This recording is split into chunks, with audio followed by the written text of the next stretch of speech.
Our podcast sponsor today is strategytraining.com. If you want to strengthen your strategy skills, you can get the overall approach used in well-managed strategy studies. It's a free download, and you can go to firmsconsulting.com/overall approach. That's firmsconsulting with an s.com/overall approach. And if you're looking to advance your career and need to update your resume, you can get a McKinsey and BCG winning resume template as a free download at www.firmsconsulting.com/resume PDF. That's www.firmsconsulting.com/resume PDF.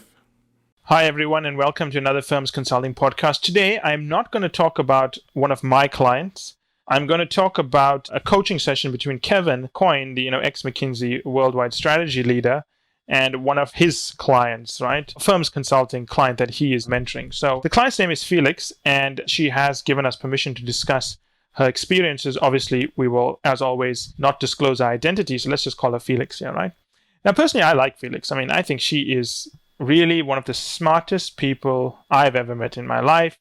Really pleasant to talk to. I have nothing negative to say about Felix. Let's put it that way. I only have positive things to say about Felix. And I must say, Felix is one of those candidates that when I know she wants to speak to me, I look forward to the call and I'm there on time because, she's just a nice person. She's smart.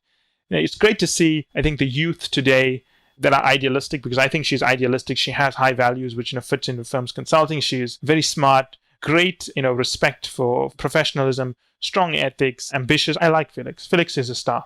And Felix was working with Kevin towards the end of her training. And I was listening into their call because I always observe how the coaching sessions are going with different candidates just to see what's happening. And I was observing a case that Kevin and Felix were doing.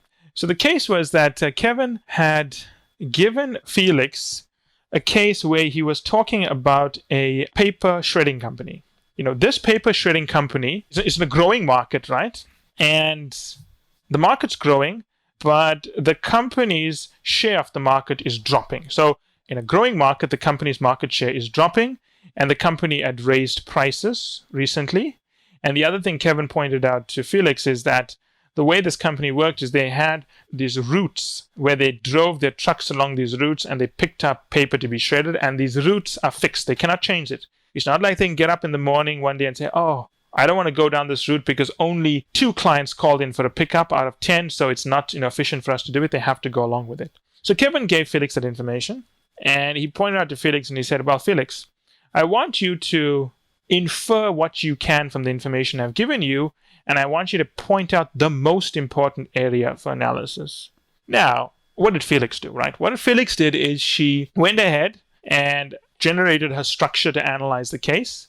She then picked the areas of her structure she wants to analyze, and she presented it to Kevin. Now, I think Kevin was, he's a nice guy. He was, quite polite in the way he was managing all of this. And the question is, did Felix do the right thing by presenting a structure? Assume her structure was correct.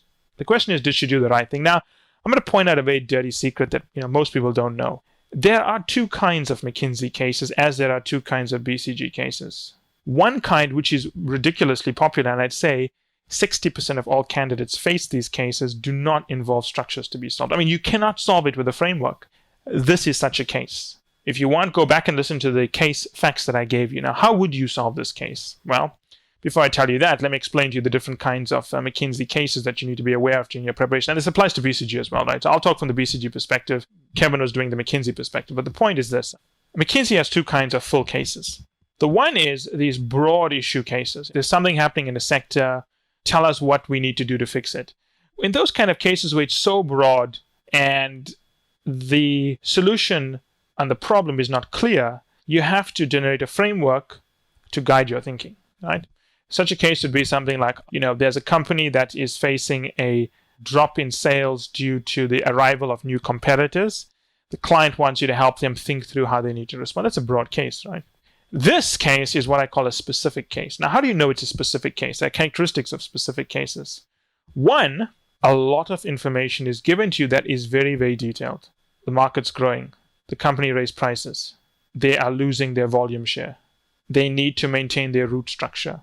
Now, when so much amount of information is given to you, it alludes to the fact that this is a case where you have to use logic to solve the case. If you present a structure you're going to annoy the interviewer. I'll tell you that right now. There's no structure to solve this case.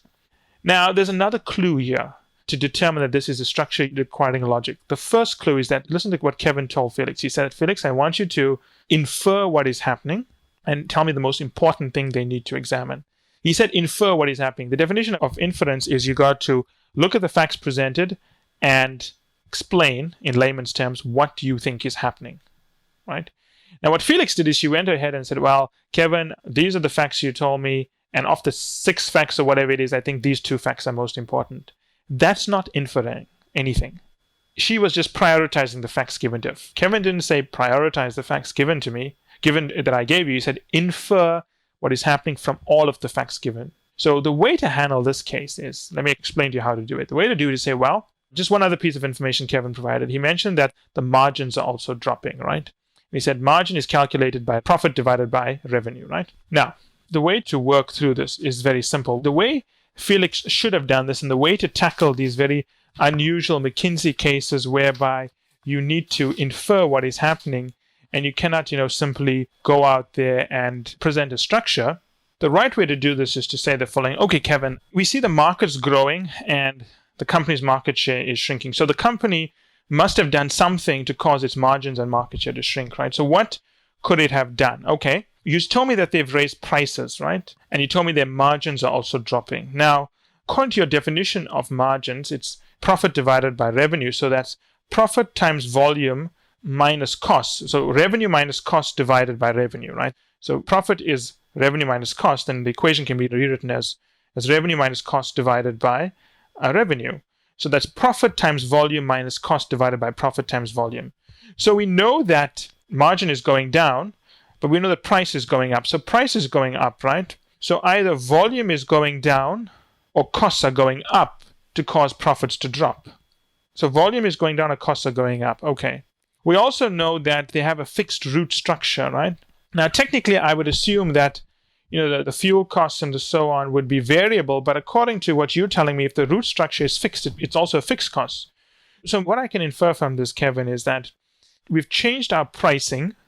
So for the amount we are charging the customers, they are getting less than what our competitors are charging. So basically, the value proposition for $1 we're charging is less than the value proposition what competitors are charging. That's my first inference.